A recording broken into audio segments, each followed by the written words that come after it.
ब्रह्ममुरारिसुरार्चितलिङ्गं निर्मलभासितशोभितलिङ्गम् जन्मजदुःखविनाशकलिङ्गं तत्प्रणमामि सदा शिवलिङ्गम् देवमुनिप्रवरार्चितलिङ्गं कामदहन करुणाकरलिङ्गम्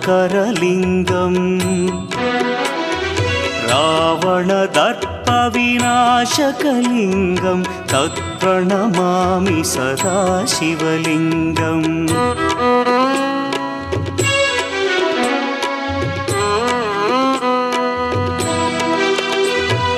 सर्वसुगन्धसुलेपितलिङ्गं बुद्धिविवर्धनकारणलिङ्गं सिद्धसुरासुरवन्दितलिङ्गम्